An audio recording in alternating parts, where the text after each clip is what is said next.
Bonjour, nous sommes en 2022, nous sommes dans le site de l'Institut Docteur Angélique et dans une série de vidéos consacrées aux commentaires de la Somme théologique de saint Thomas d'Aquin. Et donc, le Docteur Angélique, saint Thomas d'Aquin, a reçu son nom, et l'Institut Docteur Angélique aussi, de son traité des anges, qui est l'un des plus profonds qui puisse exister chez les docteurs de l'Église. Mais j'en suis rendu maintenant, non plus à l'étude de l'ange, mais à la question 81 de la Prima Pars, l'étude de l'âme humaine, avec cet aspect particulier, tout à fait spécifique à l'être humain, notre sensibilité. Qu'est-ce que notre sensibilité ?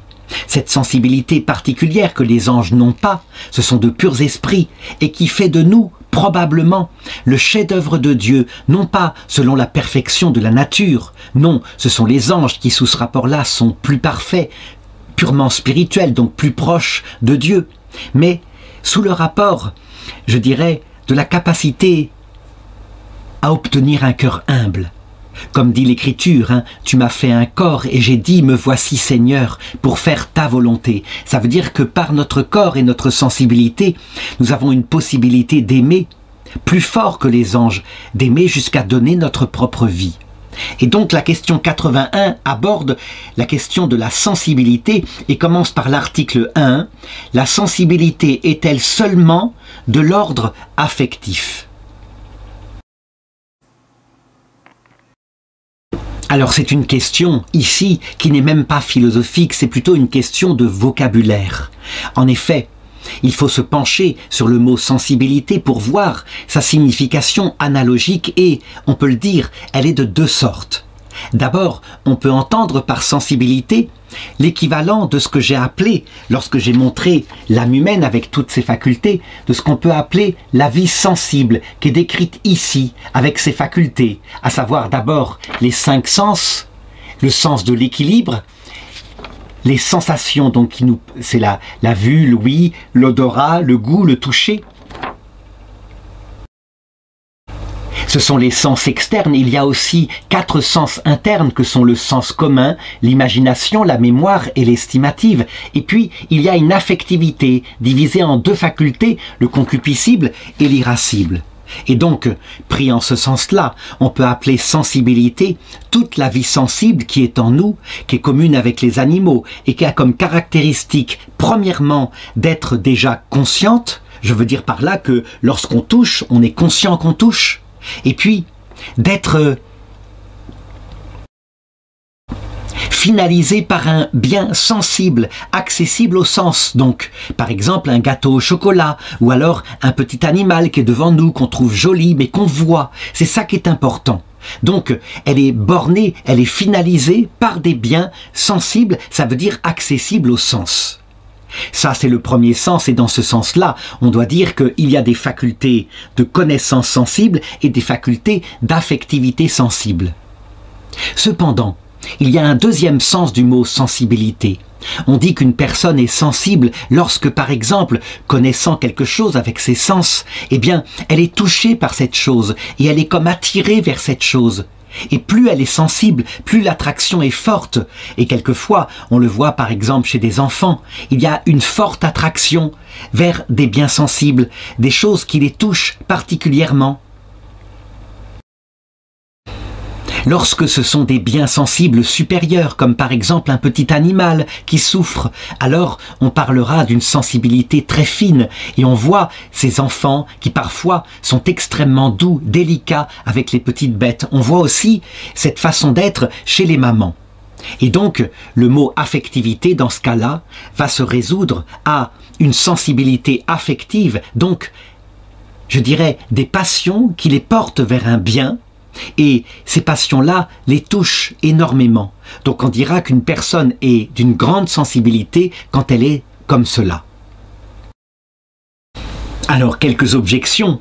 La sensibilité semble appartenir non seulement à l'affectivité sensible telle que je viens de la décrire, mais encore à la connaissance sensible, les 5 sens, l'imagination, la mémoire.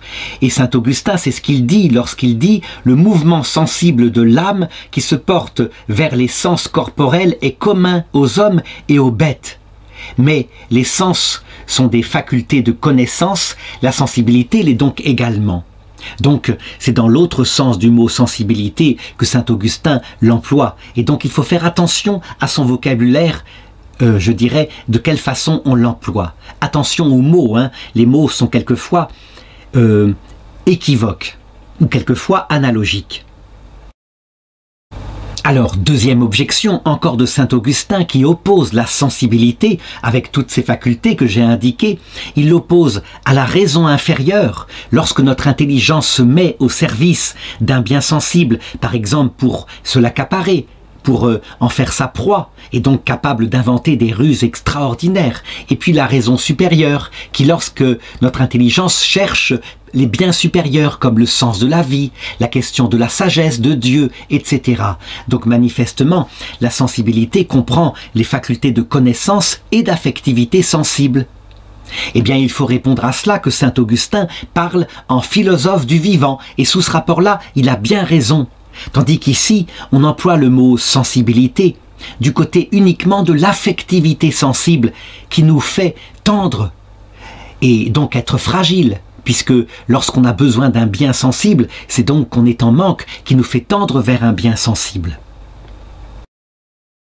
Alors une troisième objection, toujours de saint Augustin, qui dit que la sensibilité est représentée dans le livre de la Genèse, lorsque Adam et Ève pêchent par le serpent, qui leur propose un bien sensible.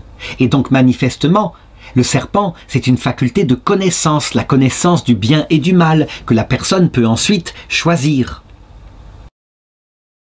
Alors il faut répondre à cette troisième objection, que le serpent, lorsqu'il approcha Adam et Ève, eh bien, il leur commença effectivement par proposer une chose à leur connaissance qui n'était pas le bien supérieur tel que Dieu leur avait assigné, à savoir Dieu et le prochain, mais quelque chose d'inférieur, quelque chose qui au point de départ n'était pas un bien sensible, mais plutôt un bien spirituel inférieur, comme l'amour égoïste de soi.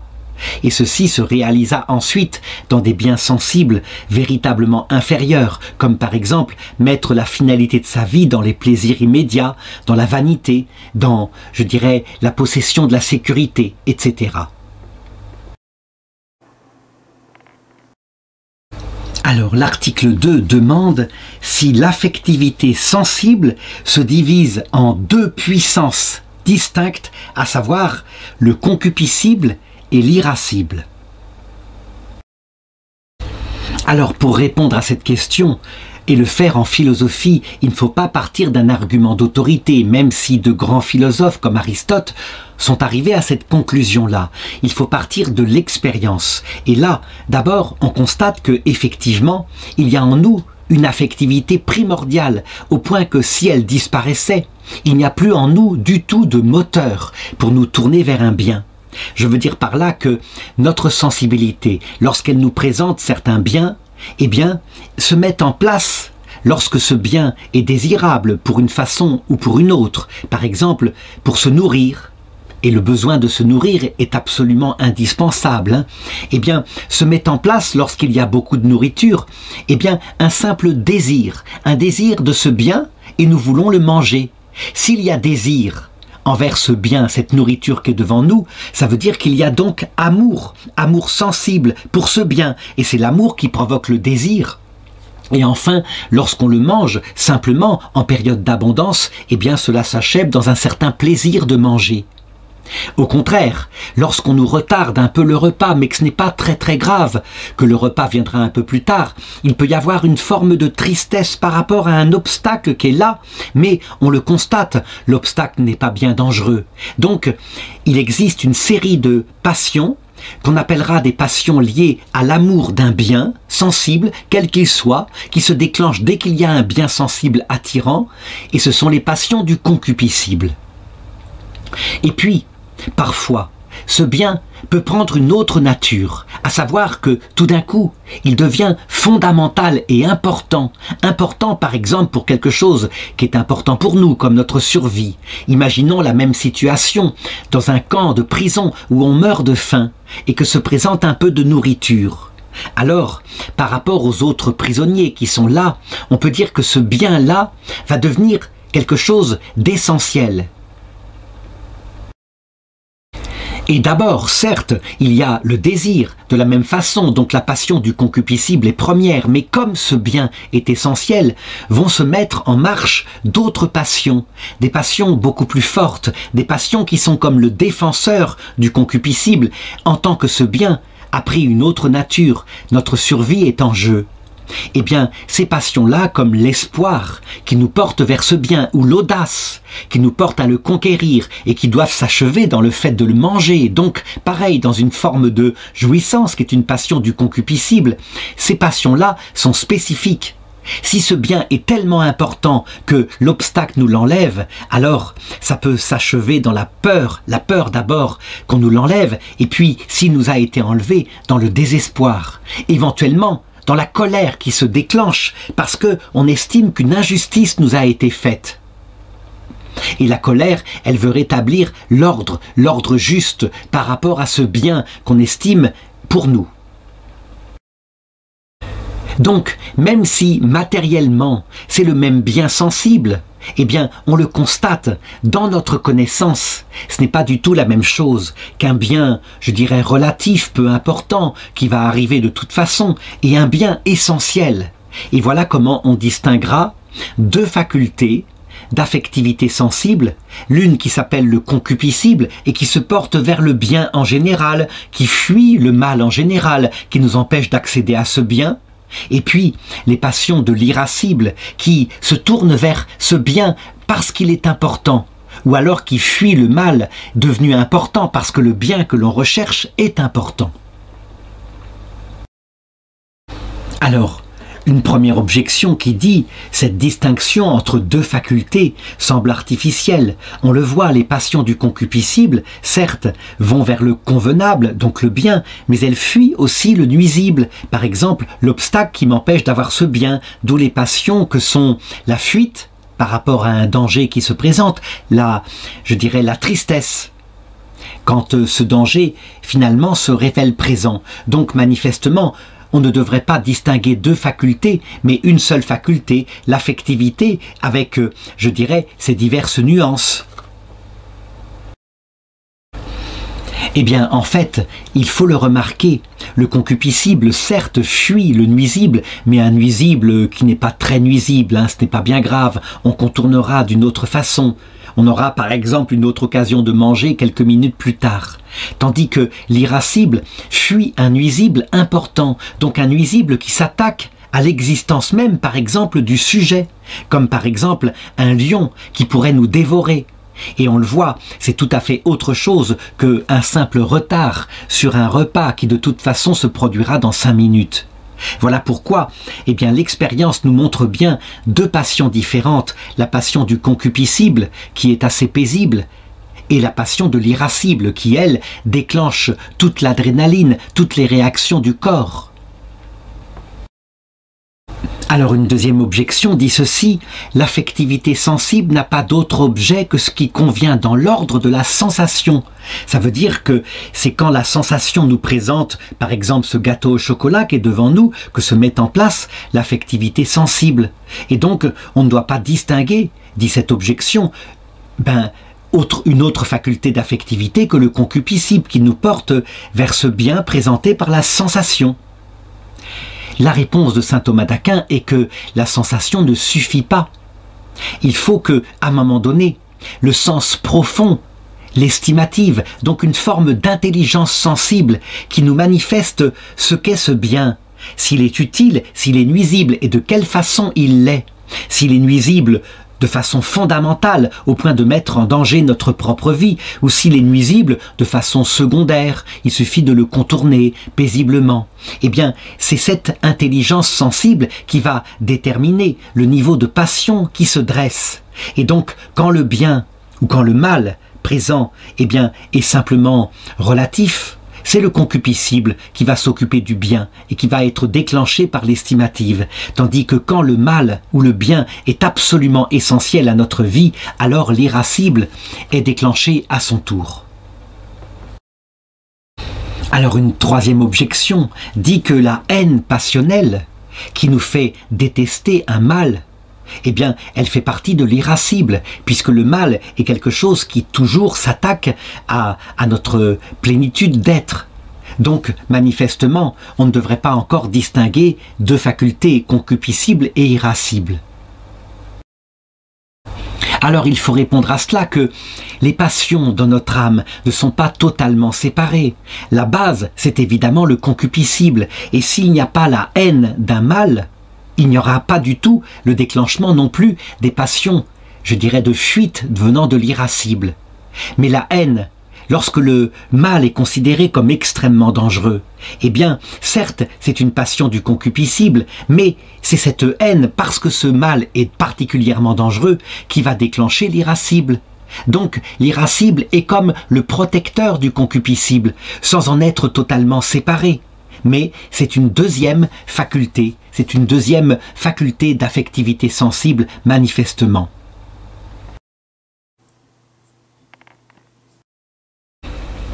Alors l'article 3 enfin demande « L'irascible et le concupiscible obéissent-ils à la raison ?» Eh bien, pour cet article-là, qui est assez complexe, parce que, de fait, il faut s'appuyer à la fois sur l'expérience pour répondre, mais aussi parce qu'on constate des choses spéciales dans le rapport entre notre raison et nos passions du concupiscible, eh bien, il faut une part de révélation. Donc cet article-là sera à la fois philosophique et théologique. D'abord, et d'un point de vue expérimental, nous sommes obligés de le constater. Ce qui est dans la raison supérieure, ce qui donne le sens à notre vie tout entière, c'est évidemment ce qui doit être le maître de notre vie tout entière. Et donc, on peut le dire, normalement, selon la nature humaine, c'est notre intelligence et notre volonté qui doivent commander à tout notre être. Cependant, lorsqu'on regarde la façon dont notre être se comporte, eh bien on peut distinguer plusieurs aspects. D'abord, par exemple, le rapport de notre intelligence et de notre volonté avec le mouvement de nos membres, comme le mouvement de ma main, ainsi. On peut dire que ma main, elle obéit comme un esclave absolu, sans aucune volonté propre, elle obéit totalement à ma volonté. Évidemment, elle a une nature propre, je ne peux pas tordre le doigt dans n'importe quel sens, etc.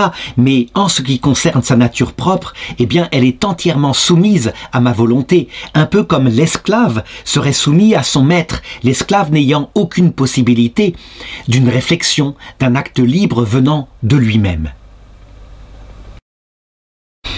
Lorsqu'on regarde maintenant le rapport de ma volonté et de mon intelligence avec mes passions, c'est-à-dire les appétits sensibles qui sont en moi, concupiscibles et irascibles. Alors, dans ce cas, je constate que ça ne fonctionne pas tout à fait de la même façon. Je veux dire par là que mon concupiscible, par lui-même, il possède, dans sa nature propre, une orientation naturelle vers un bien qui lui est proportionné. Je veux dire par là que, par exemple, eh bien, mon concupiscible, qui a besoin de certains plaisirs, est attiré vers la nourriture, normalement, et il va vers elle s'il suit son orientation propre. Cependant, la grande différence entre, je dirais, ce qui se passe en moi et ce qui se passe dans la nature animale, c'est qu'un animal, lorsqu'il a faim et que de la nourriture se présente, eh bien, il va suivre immédiatement son appétit sensible. Il n'a rien au-dessus qui lui dirait de ne pas faire cela, si ce n'est évidemment les exigences des autres membres de son espèce. Eh bien, chez nous, êtres humains, on constate que ce n'est pas un rapport comme cela qu'il y a. Et que lorsque nous sommes tout petit enfant, un petit bébé qui lui n'a aucun appétit supérieur pour régler son appétit inférieur. Quand il a faim, il pleure et il lui faut manger tout de suite et il réclame. Et il fonctionne un peu comme cela, soumis à son appétit sensible.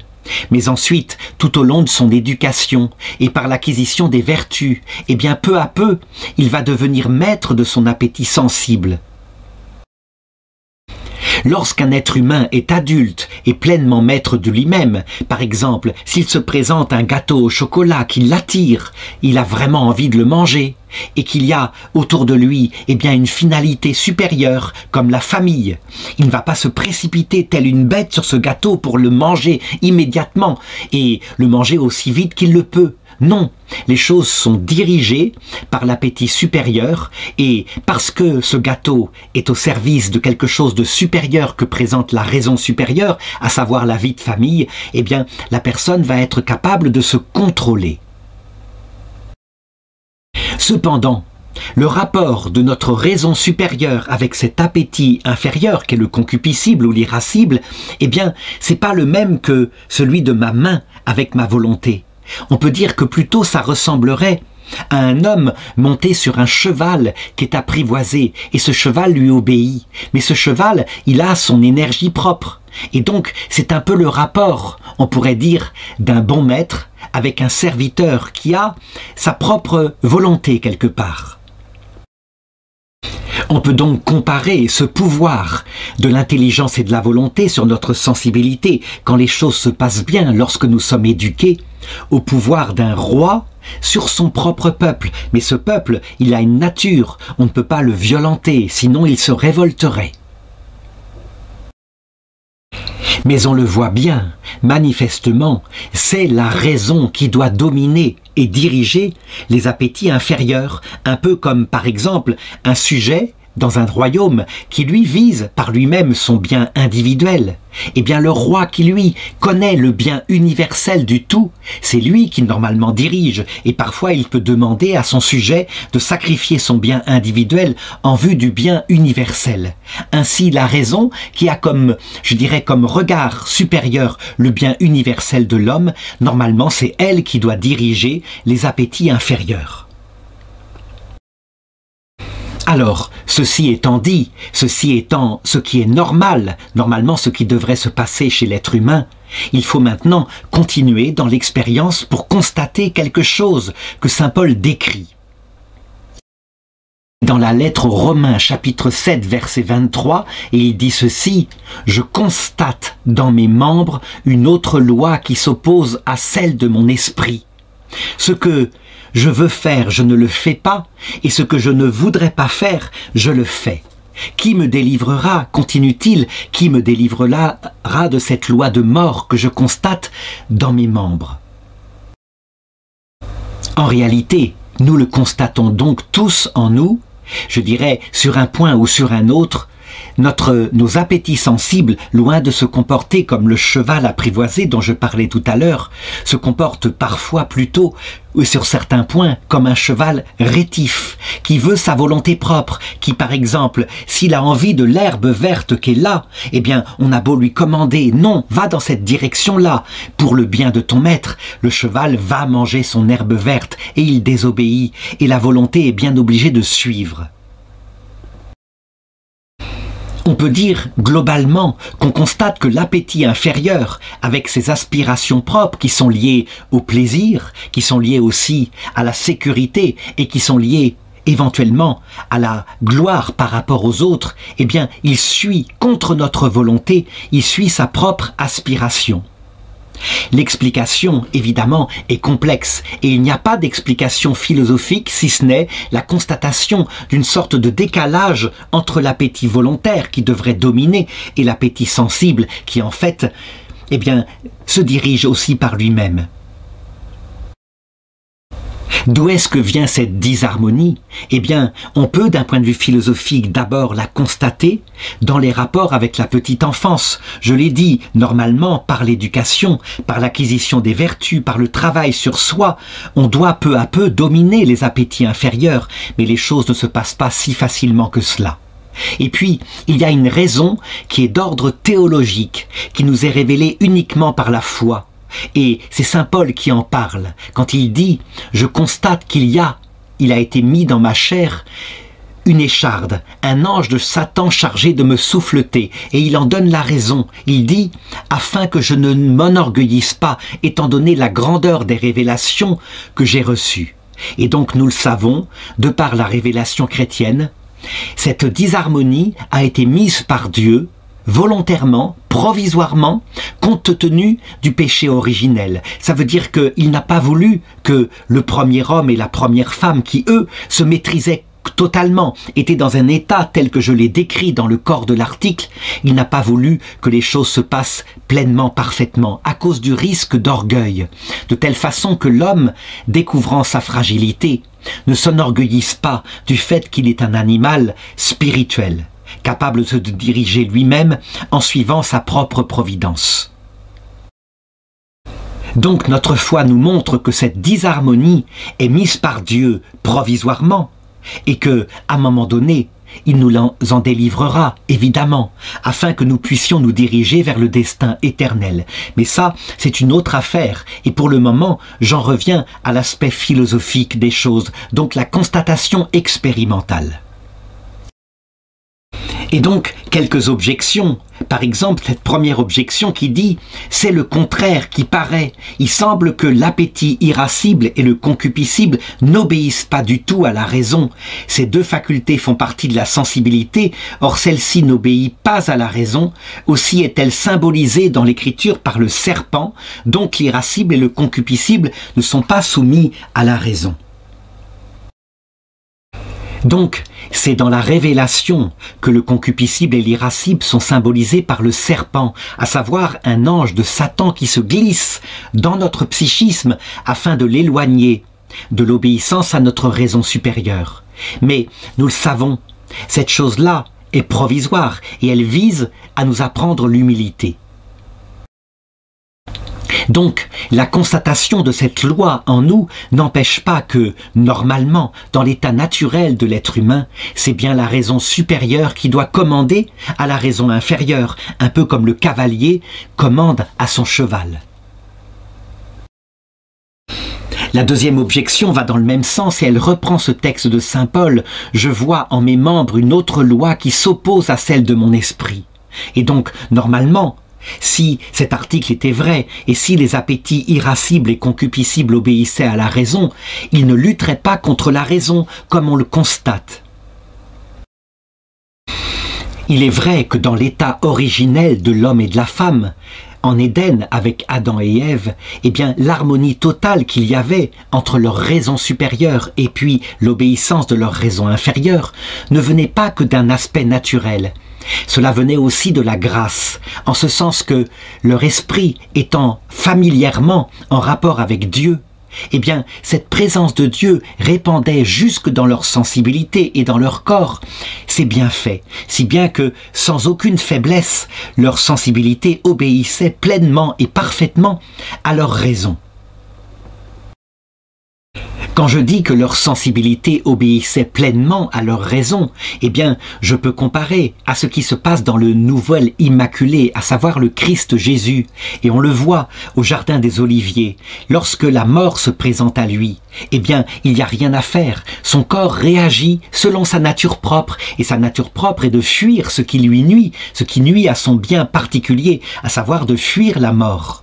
Mais sa volonté spirituelle qui sait que il doit passer par la mort pour notre salut afin de démontrer une fois pour toutes que Dieu est amour et que s'il nous impose ses faiblesses, ce n'est certainement pas pour nous écraser, mais pour nous apprendre l'humilité.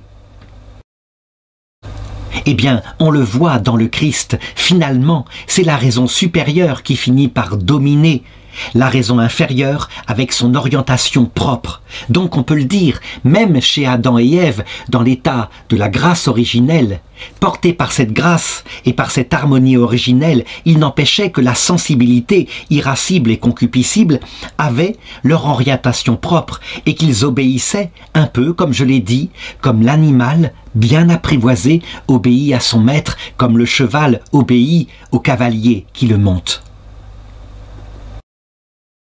Il n'empêche que ce cheval, bien apprivoisé, lorsque la terreur se produit, eh bien, il peut avoir son orientation propre et il faudra à ce moment-là que le maître reprenne possession en le rassurant, en le calmant. Donc, pas comme un tyran qui commande la main, comme je l'ai indiqué, mais plutôt comme un roi politique qui commande à son serviteur soumis, humblement soumis dans l'obéissance.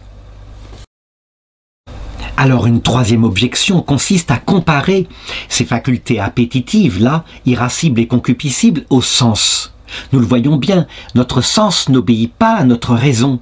Lorsqu'une image se présente devant nous, eh bien, notre raison n'y peut rien, l'image est devant nous et nous la voyons, ça se fait naturellement. Il doit donc en être de même pour l'appétit sensible. Alors il faut répondre à cela que le sens, lui, c'est une faculté de connaissance, et donc effectivement, il est objectif par rapport à son objet, tandis que l'appétit sensible, c'est une faculté qui nous porte vers un bien particulier, et donc, dans une certaine mesure, nous pouvons contrôler cette orientation vers le bien et l'assumer, le mettre au service de notre raison, qui, elle, avec la volonté, poursuit un bien supérieur. Par exemple, eh bien, le gâteau au chocolat qui est devant moi, nous pouvons décider par notre appétit supérieur que il ne sera pas le but ultime de notre vie, mais un moyen particulier qui nous permettra d'avoir une vie de famille agréable, d'aimer notre prochain, ne serait-ce qu'en partageant, et des choses comme cela. Et ça, manifestement, c'est soumis à l'esprit supérieur. Donc notre raison, du moins quand notre raison est adulte, qu'elle est éduquée et qu'elle maîtrise nos appétits inférieurs.